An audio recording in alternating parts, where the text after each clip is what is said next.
Met her when I was going to the doctor inside the mall to get my eyes checked, and I decided to before I go back to work, I decided to go to the store she worked at and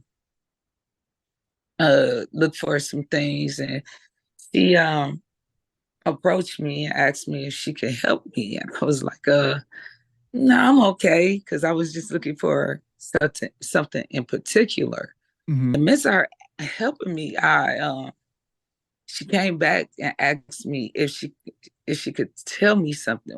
She told me she had to tell me something, and Hmm. I'm thinking in my head like, I don't know this lady, so what do she have to tell me? What did I do? So she came back and she asked me to step out and stand to the side in a specific spot. And I did, and she's like, your grandfather is standing right next to you. Now, mind you, Mr. Bryant, I before I seen her, I wanted to go see a psychic because I had so much in my on my back that I was going through. Like I just buried my sister. I just buried my grandma. Hmm. I lost my mama. I lost my granddad. I lost my uncles. So I was hurt. I was going through a lot. Hmm. And I was scared to go see a psychic because I didn't want them to be like, well, you're gonna die. So that scared the heck out of me. And then I run into Carolyn out of nowhere after just thinking about that a week before I seen her. Right. So when she told me my granddad was standing right next to me, she described the heck out of him because what she was describing is what he used to wear a long time ago. My granddad, I think he liked the Bill Cosby, so he had Uh-huh. like this Gucci. He had a couple of Gucci sweaters. The Coogie sweaters. Right. Yeah, Yeah.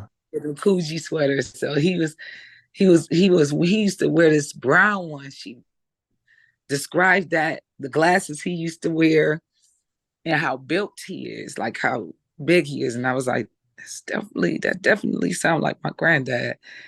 I was like, my granddad, like, it's to be like, wait a minute, like, Hmm. what the heck? She's like, yes, I have so much to tell you. I'm gonna give you my information and we'll talk. And I was like, okay. So I'm talking to myself that whole day and I'm telling my coworkers, and like they didn't believe me. So I get home. I could not wait to get home and call her to hear what she had to say.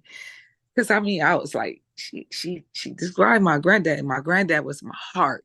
Mm. I'm his first granddaughter. And now my birthday is June 3rd, his birthday June 2nd.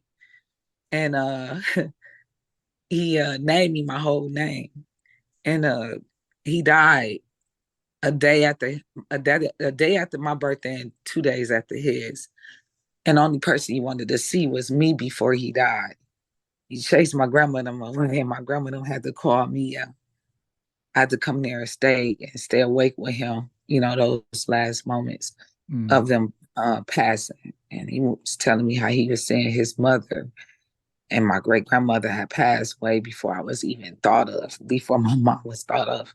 So he was describing what she was doing at that time. And I was like, okay, granddad, let's tell great grandma hi. I said hi, whatnot. But uh, back to how I met Carolyn. Once I got home, she said, my mom, my grandmother, my granddad, and my daughter. I didn't know I had actually she didn't even mention my daughter at the time. Um, she was telling me she was describing my mom's funeral. And at that time I was still skeptical of if she was real or not. So Yeah. she said my mom was at her funeral. She described my mom, the color of her dress, how her hair was done, who did it. Um, she had a necklace on her neck, and I didn't know that. She described the board that me and my siblings made for her picture. It was a collage of pictures, and when she said that my mom had like this necklace on her neck and she loved, and she told me to tell whoever, she said, one of your siblings, tell them that she loved the necklace. And I was like, okay, all right, okay, I'm gonna ask who did it because I didn't know. Mm. So she said, when your mom was at her funeral, she seen y'all. She was sitting right in the front with you. That almost made me cry to hear that. But what really got me was she said those nights that you cry yourself to sleep holding your mom picture, which was my mother obituary. Mm. And I was like, wow, she really describing that my mama was there when I used to wake up and I feel like she was there, or I smell her scent. Um, she was like, the nights that you cry yourself to sleep, screaming for your mom to come back. And she's like that, she's right there with you. She's right there. She's holding you and she's rocking back and forth. And I was like, oh man. Mm. Got teary-eyed, because nobody, I didn't know this lady. No, I never told her none of these things. So she actually said that uh something traumatic happened to me when I was little, which she described what it was, and I was like, um, yeah, that happened. That hurt. That still take a toll on me to this day. But I'm not as sad as I used to be. After I talked to her, not as sad as messed up as I was before I met her. She said, you wanted kids, and yes, I know you was. She said something about she knew I was. She could she not knew that I was pregnant, but she said yes. You would have had a daughter. She told me I would have had a girl, and that it's not your fault. You were a young girl.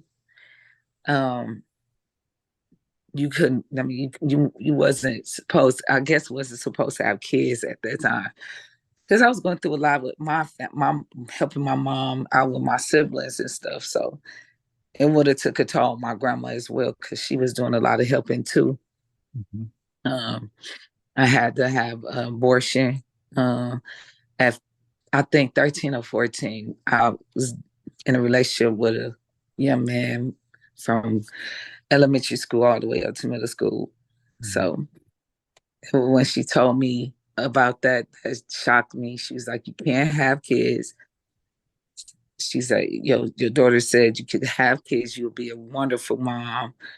And because I seen before I seen Carolyn, um, I prayed the night before I seen her, and I was asking God to forgive me, and asking my kid to forgive me. Mm. I wasn't at an age to call shots, so I was sad at that time. And this year, I just found out I could have kids because I didn't think I could at first. I just found out I could. It was so much that she just brought up and made me believe a lot. And like once I got a chance to hear all this stuff over the phone,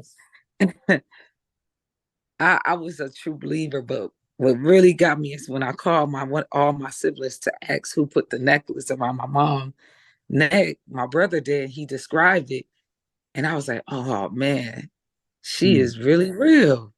Mm.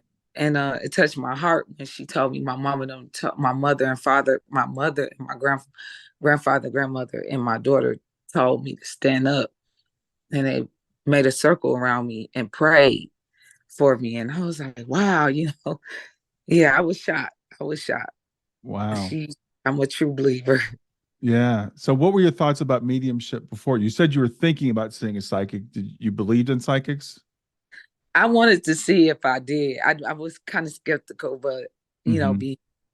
I believe certain things, but I never thought it to, be like I will be a person to come across somebody like that.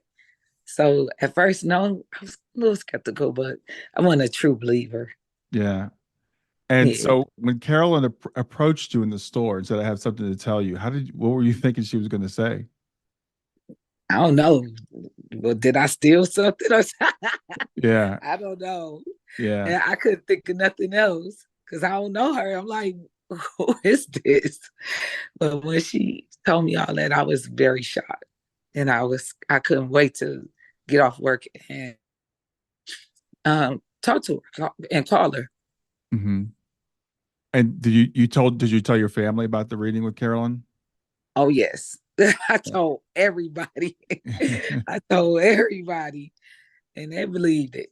And you have a few people that didn't believe it, but a lot of people do believe it. My auntie even said she came across a medium before her son passed away. And she said, she told my auntie she was going to take a loss.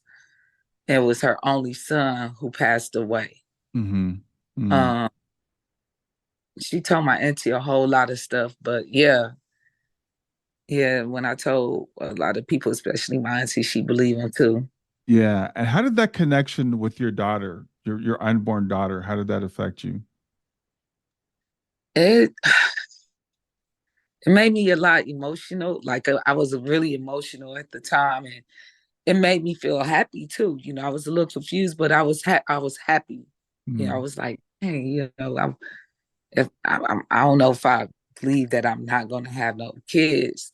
I don't know. So when I got here, that's really made me believe that I can now have kids, and my daughter was right. Wow. Wow. Well, thank you for sharing that. Anything else you want to say? Nah, nah, that's all I got, and Okay. no problem. Yeah. Yeah. Thanks a lot for doing this. Oh, no problem. All right. Enjoy your afternoon. You too. Bye.